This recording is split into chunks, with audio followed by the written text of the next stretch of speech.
Teras rumah adalah wajah utama dari sebuah tempat tinggal. Dari sanalah kesan pertama terbentuk, sebelum seseorang melangkah masuk lebih jauh. Di teras itulah tamu menilai, tetangga memandang, dan tanpa disadari, energi keluar masuk setiap hari. Teras bukan sekadar bagian luar rumah, tetapi pintu awal yang menyambut kehidupan. Banyak orang sibuk merapikan bagian dalam rumah, mempercantik ruang tamu, dapur, dan kamar tidur, tetapi lupa bahwa teras adalah bagian pertama yang berinteraksi dengan dunia luar. Padahal, apa yang terlihat di teras seringkali mencerminkan bagaimana isi rumah itu sendiri.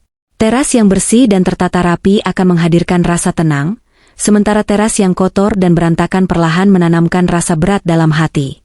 Dalam pandangan kehidupan beriman, rumah bukan hanya tempat berteduh dari panas dan hujan. Rumah adalah tempat pulang, tempat beristirahat, dan tempat menumbuhkan ketenangan. Dari rumah yang tenang, akan lahir pikiran yang jernih. Dari pikiran yang jernih, seseorang mampu bekerja dengan lebih fokus, mengambil keputusan dengan lebih bijak, dan menjalani hidup dengan lebih lapang. Namun banyak orang tidak menyadari bahwa kebiasaan-kebiasaan kecil di teras rumah, yang dianggap sepele dan tidak penting, justru bisa mempengaruhi suasana batin, semangat hidup, bahkan kelancaran rezeki. Bukan karena teras memiliki kekuatan gaib, tetapi karena keteraturan dan kebersihan membentuk energi psikologis yang sangat kuat. Teras yang dibiarkan kotor, gelap, dan berantakan setiap hari akan menyambut kita dengan kekacauan. Dan tanpa sadar, kekacauan itu kita bawa masuk ke dalam rumah, ke dalam pikiran, bahkan ke dalam cara kita menjalani hidup. Dari situlah hidup terasa berat, rezeki terasa sempit, dan hati mudah gelisah tanpa sebab yang jelas. Pantangan-pantangan di teras rumah sebenarnya bukan sekadar soal mitos. Banyak di antaranya memiliki penjelasan yang sangat masuk akal. Kebiasaan kecil yang diulang setiap hari akan membentuk karakter, suasana, dan pola hidup. Dan pola hidup itulah yang sering menentukan apakah seseorang hidup dalam keteraturan atau justru tenggelam dalam kekacauan kecil yang tak pernah dibereskan. Pantangan pertama yang sering dilakukan tanpa sadar adalah menjadikan teras sebagai tempat menyimpan sampah.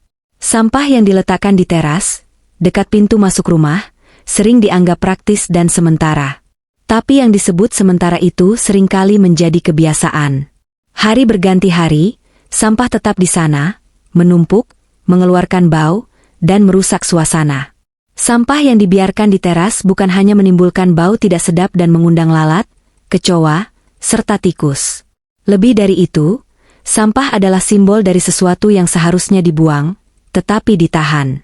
Ia melambangkan penundaan, kemalasan, dan ketidakmauan menyelesaikan hal-hal kecil dalam hidup. Coba perhatikan, rumah yang bagian terasnya bersih dan lapang biasanya terasa lebih hidup. Orang yang datang merasa nyaman. Tetangga lebih mudah menyapa. Bahkan penghuni rumah pun merasa lebih ringan saat keluar dan masuk.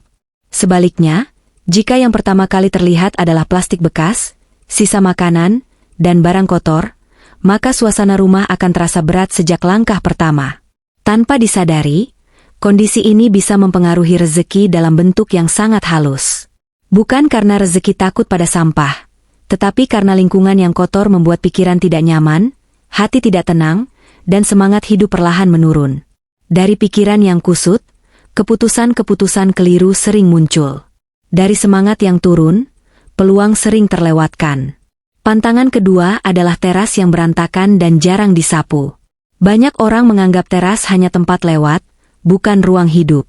Akibatnya, teras dibiarkan penuh debu, daun kering, puntung rokok, pasir, dan serpihan kotoran lainnya.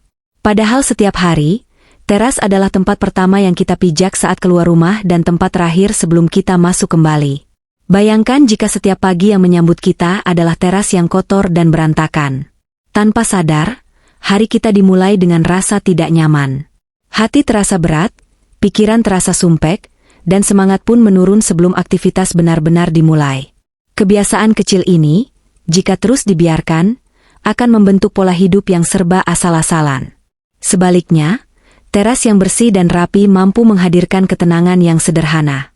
Menyapu teras setiap pagi bukan hanya membersihkan debu, tetapi juga seperti membersihkan pikiran. Keteraturan kecil di teras memberi sinyal pada diri sendiri bahwa hidup ini dijalani dengan kesadaran, bukan sekadar kebiasaan yang dibiarkan berjalan tanpa arah. Pantangan ketiga adalah membiarkan sandal dan sepatu berserakan di teras. Alas kaki yang tidak tertata sering dianggap masalah sepele, padahal ia mencerminkan keteraturan hidup.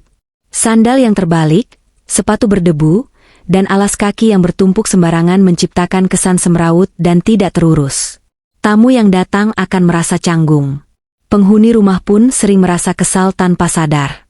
Bahkan hal kecil seperti ini bisa memicu pertengkaran dalam rumah tangga. Padahal, menata sandal dan sepatu dengan rapi adalah bentuk penghormatan pada rumah, pada tamu, dan pada diri sendiri. Keteraturan kecil di teras sesungguhnya adalah latihan disiplin. Dan disiplin dalam hal kecil akan terbawa ke hal-hal yang lebih besar dalam hidup. Dari teras yang tertata, lahir pikiran yang lebih rapi. Dari pikiran yang rapi, langkah hidup menjadi lebih terarah.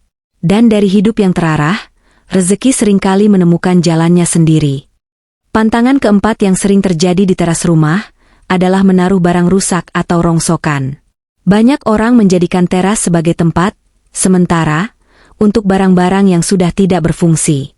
Kursi patah, sepeda bocor, kipas angin mati, rak reot, atau perabot lama diletakkan begitu saja dengan niat suatu hari akan diperbaiki. Namun hari demi hari berlalu, dan barang-barang itu tetap berada di tempat yang sama. Barang rusak adalah simbol stagnasi. Ia tidak berfungsi, tidak memberi manfaat, tetapi tetap dipertahankan. Ketika teras dipenuhi barang rongsokan, secara tidak sadar kita sedang membiarkan energi macet berada di depan rumah. Pandangan mata terasa sesak, hati ikut berat, dan tanpa disadari kita menjadi terbiasa hidup berdampingan dengan sesuatu yang seharusnya sudah dilepaskan. Teras seharusnya menjadi ruang yang hidup, bukan tempat penampungan benda mati. Membersihkan teras dari barang-barang rusak seringkali memberi efek lega yang sulit dijelaskan. Ruang yang lapang menciptakan rasa ringan di dada. Dan seringkali, setelah berani melepaskan barang yang tak lagi berguna, hidup pun terasa lebih siap menerima hal-hal baru. Pantangan kelima adalah menaruh cermin retak atau pecah di teras. Cermin adalah benda yang memantulkan cahaya dan bayangan diri. Namun ketika cermin itu rusak, pantulan yang muncul menjadi tidak utuh. Retakan pada cermin menciptakan kesan ganjil dan mengganggu perasaan siapapun yang melihatnya, meski hanya sekilas. Cermin retak secara simbolis sering menjadi pengingat luka lama, masalah yang belum selesai, atau kondisi hidup yang dibiarkan tidak utuh. Jika teras adalah tempat menyambut tamu dan energi dari luar, maka menyambut dengan pantulan yang terpecah tentu bukan pertanda baik.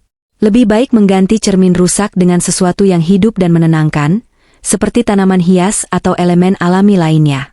Pantangan keenam adalah membiarkan pot tanaman mati di teras. Tanaman adalah simbol kehidupan, pertumbuhan, dan harapan. Ketika tanaman dibiarkan layu, kering, dan mati, suasana teras pun ikut terasa suram. Pot berisi batang kering dan tanah retak seolah menyampaikan pesan bahwa ada kehidupan yang tidak dirawat. Merawat tanaman sebenarnya bukan hanya soal estetika. Ia melatih konsistensi, kesabaran, dan kepedulian. Bahkan satu pot kecil yang hijau dan segar lebih baik daripada banyak pot mati yang dibiarkan begitu saja. Teras yang hijau memberi kesan hidup, segar, dan menenangkan. Dari suasana seperti inilah semangat perlahan tumbuh kembali. Pantangan ketujuh adalah membiarkan lampu teras mati dan tidak segera diganti. Teras yang gelap memberi kesan suram, tidak aman, dan seolah tidak berpenghuni. Lampu bukan hanya alat penerang, tetapi simbol harapan dan kesiapan menyambut siapapun yang datang. Lampu yang dibiarkan mati terlalu lama sering mencerminkan kebiasaan menunda. Menunda mengganti lampu, menunda merapikan rumah, menunda memperbaiki hal-hal kecil. Kebiasaan menunda ini, jika dibiarkan, bisa merembet ke aspek hidup yang lebih besar, termasuk menunda perubahan dan menunda ikhtiar. Pantangan ke-8 adalah meletakkan sapu dengan posisi terbalik atau sembarangan di teras. Sapu adalah alat untuk membersihkan kotoran, tetapi jika diletakkan dengan cara yang tidak rapi, kotor, dan mencolok, justru memancarkan kesan malas dan semrawut. Hal kecil seperti ini sering luput dari perhatian, padahal ia mencerminkan bagaimana kita memperlakukan kebersihan. Ketidakteraturan kecil bisa menular. Orang yang terbiasa menaruh sapu sembarangan seringkali juga terbiasa menaruh masalah hidup tanpa diselesaikan. Teras yang dipenuhi sapu kotor, bersandar di dinding atau tiang, menciptakan aura berat yang tanpa sadar mempengaruhi suasana rumah. Pantangan ke-9 adalah menjadikan teras sebagai tempat jemuran. Menggantung pakaian di teras mungkin terasa praktis, apalagi jika lahan terbatas. Namun jika teras setiap hari dipenuhi baju basah, pakaian lusuh, dan kaos kaki bergelantungan, maka wajah rumah akan kehilangan wibawanya. Teras yang seharusnya menyambut justru dipenuhi kelelahan hidup. Rumah terlihat lembab, kumuh, dan tidak siap menerima siapapun. Tidak heran jika tetangga enggan bertamu dan suasana rumah terasa stagnan. Teras seharusnya menjadi ruang transisi yang bersih dan nyaman, bukan tempat menggantungkan beban. Pantangan ke-10 adalah membiarkan hewan liar bersarang di teras. Sarang laba-laba, tikus, atau kucing liar yang tidur di sudut teras sering dianggap hal kecil. Namun jika dibiarkan, ini mencerminkan kurangnya perhatian terhadap lingkungan rumah. Hewan liar yang bersarang membawa kotoran, bau, dan rasa tidak aman. Secara simbolis, ini menggambarkan kekacauan kecil yang dibiarkan tumbuh hingga menguasai ruang bersih. Teras yang rutin dibersihkan akan menghadirkan ketenangan dan rasa aman bagi penghuni rumah. Semua pantangan ini pada dasarnya bukan soal percaya atau tidak percaya. Ini soal bagaimana keteraturan kecil membentuk ketenangan batin. Dari ketenangan itulah seseorang mampu berpikir jernih, bekerja lebih fokus, dan menjalani hidup dengan lebih terarah. Dan ketika hidup dijalani dengan terarah, rezeki seringkali datang tanpa harus dipaksa. Pantangan ke-11 yang sering luput dari perhatian adalah meletakkan kursi kosong di teras yang jarang digunakan. Banyak rumah menaruh kursi di teras hanya sebagai pelengkap atau kebiasaan lama. Namun ketika kursi itu dibiarkan kosong terus-menerus, berdebu, bahkan sudah tidak nyaman untuk diduduki, ia perlahan berubah menjadi simbol kehampaan. Kursi seharusnya menjadi tanda penerimaan, tempat singgah, dan ruang interaksi. Tetapi kursi yang rusak, jarang dibersihkan, dan tidak pernah digunakan justru menciptakan kesan sepi dan tertutup. Secara tidak sadar, teras seperti mengatakan bahwa rumah ini tidak siap menerima kehadiran siapapun, termasuk kehadiran peluang dan rezeki. Lebih parah lagi jika jumlah kursi terlalu banyak untuk ukuran teras yang kecil. Ruang menjadi sempit dan sesak. Hal ini mencerminkan beban hidup yang tidak perlu, sesuatu yang dipelihara hanya karena kebiasaan, bukan karena manfaat. Lebih baik sedikit kursi yang benar-benar digunakan dan dirawat, daripada banyak kursi yang hanya menjadi beban visual. Pantangan ke-12 adalah tidak adanya tanda penyambut di teras rumah. Teras yang polos, dingin, dan kosong tanpa keset bersih, tanaman kecil, atau hiasan sederhana sering terasa kaku dan tidak ramah. Padahal, sentuhan kecil di teras mampu menciptakan suasana hangat yang sangat berbeda. Keset di depan pintu bukan hanya alat pembersih kaki, tetapi simbol kesiapan menyambut siapapun yang datang. Tanaman kecil memberi kesan hidup. Hiasan sederhana memberi identitas. Rumah yang memiliki tanda penyambut akan terasa lebih bersahabat dan terbuka. Dari suasana seperti inilah interaksi baik, silaturahmi, dan peluang hidup lebih mudah tumbuh. Pantangan ke-13 adalah menaruh tulisan kasar atau peringatan berlebihan di teras rumah. Tulisan seperti larangan dengan huruf besar, nada mengancam, atau kalimat yang terasa keras seringkali dipasang dengan niat menjaga keamanan.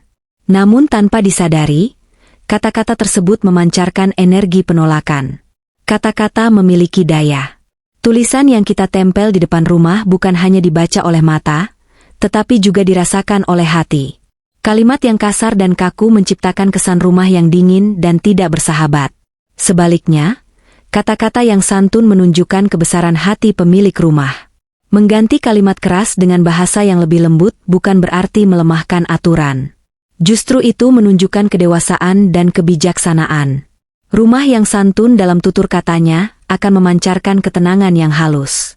Dan ketenangan inilah yang sering menjadi jalan datangnya rezeki dalam bentuk yang tak disangka. Pantangan ke-14 adalah membiarkan air menggenang di teras atau talang air bocor. Genangan air mungkin terlihat sepele, tetapi jika dibiarkan, ia menciptakan suasana lembab, kotor, dan tidak nyaman. Air yang tidak mengalir adalah simbol kemacetan. Genangan kecil yang dibiarkan hari demi hari seringkali mencerminkan masalah hidup yang ditunda penyelesaiannya. Lama-kelamaan, masalah itu membesar dan mengganggu kenyamanan. Teras yang becek membuat penghuni rumah enggan keluar, enggan membersihkan, dan bahkan enggan menyambut tamu. Secara psikologis, lingkungan yang basah dan kotor menurunkan mood dan semangat. Orang menjadi mudah lelah, cepat marah, dan kehilangan fokus. Padahal, suasana hati yang baik adalah salah satu kunci kelancaran hidup. Teras yang kering dan bersih menciptakan rasa aman dan kesiapan untuk bergerak maju. Pantangan ke-15 adalah tidak membiasakan doa dan salam saat keluar masuk rumah. Teras adalah tempat kita melangkah dari dunia aman ke dunia luar, dan kembali lagi ke dalam perlindungan rumah. Kebiasaan keluar masuk tanpa doa dan salam membuat aktivitas hidup terasa tergesa dan kosong. Doa dan salam bukan sekadar rutinitas lisan. Ia adalah kesadaran batin. Dengan doa, hati menjadi tenang. Dengan salam, rumah terasa hidup. Anak-anak yang terbiasa melihat orang tuanya mengucap doa dan salam akan tumbuh dengan rasa aman dan nilai kesadaran sejak dini. Rumah yang jarang disentuh dengan doa sering terasa dingin dan hampa. Bukan karena kurang harta, tetapi karena kurang kehadiran batin. Padahal, satu kalimat lembut saat melangkah keluar atau masuk rumah mampu menghadirkan rasa dilindungi dan ditenangkan. Dari kebiasaan kecil inilah ketenangan hidup tumbuh. Dan dari ketenangan itulah rezeki sering datang dalam bentuk yang lebih luas dari sekadar materi. Setelah memahami berbagai pantangan di teras rumah, kini saatnya kita menarik benang merahnya. Teras bukan sekadar lantai di depan pintu. Ia adalah ruang transisi, tempat peralihan antara dunia luar dan kehidupan di dalam rumah. Setiap kali kita melangkah keluar dan masuk, teras menjadi saksi dari niat, kesiapan, dan kesadaran kita menjalani hidup. Banyak orang mengira bahwa rezeki hanya ditentukan oleh kerja keras, jabatan, atau angka di rekening. Padahal, rezeki seringkali hadir dari ketenangan batin, kejernihan pikiran, dan keteraturan hidup. Dan semua itu berawal dari kebiasaan kecil yang dilakukan setiap hari, termasuk cara kita merawat teras rumah. Teras yang bersih, rapi, dan tertata bukan jaminan kekayaan. Namun teras yang diabaikan, kotor, dan penuh beban visual seringkali menjadi cerminan hidup yang juga penuh penundaan dan ketidakteraturan. Dari kebiasaan menunda membersihkan teras, menunda memperbaiki lampu, menunda membuang barang rusak, kita belajar menunda banyak hal lain dalam hidup. Tanpa disadari, penundaan kecil itu menumpuk. Hati menjadi berat, pikiran menjadi kusut, semangat hidup menurun. Dan ketika semangat menurun, peluang sering terlewat. Bukan karena peluang tidak datang, tetapi karena kita tidak siap menyambutnya. Sebaliknya, rumah yang terawat dari bagian terluarnya akan menanamkan rasa bangga dan tanggung jawab pada penghuninya. Setiap pagi, teras yang bersih menyambut langkah dengan ketenangan. Setiap sore, teras yang rapi menerima kepulangan dengan rasa aman. Dari suasana seperti inilah energi hidup menjadi lebih stabil. Merawat teras sebenarnya adalah latihan kesadaran. Kesadaran untuk tidak menunda. Kesadaran untuk menyelesaikan hal kecil sebelum menjadi besar. Kesadaran untuk menghargai ruang hidup yang telah dipercayakan kepada kita. Dan kesadaran inilah yang sering membuka pintu perubahan dalam hidup. Namun penting untuk diingat, sebersih dan serapi apapun rumah kita, sebesar apapun ikhtiar yang kita lakukan, hidup tetap berada dalam ketetapan Allah. Rezeki, jodoh, sehat, dan usia tidak bisa dipaksa datang sebelum waktunya. Takdir tidak berubah hanya karena kita menyapu teras. Tetapi ikhtiar adalah bentuk kesiapan. Ikhtiar adalah cara kita menunjukkan bahwa hati kita siap menerima kebaikan. Bahwa kita tidak pasrah dalam kekacauan, melainkan berusaha hidup dengan tertib dan penuh kesadaran. Dan seringkali, Allah memberikan rezeki bukan karena kita layak, tetapi karena kita siap. Rezeki pun tidak selalu hadir dalam bentuk uang. Kadang ia datang sebagai ketenangan hati. Kadang sebagai keluarga yang rukun. Kadang sebagai kesehatan yang jarang disadari nilainya. Kadang sebagai masalah yang tidak jadi datang. Semua itu adalah bentuk rezeki yang sering luput kita syukuri. Mulailah dari hal kecil. Dari menyapu teras setiap pagi. Dari merapikan sandal. Dari mengganti lampu yang mati.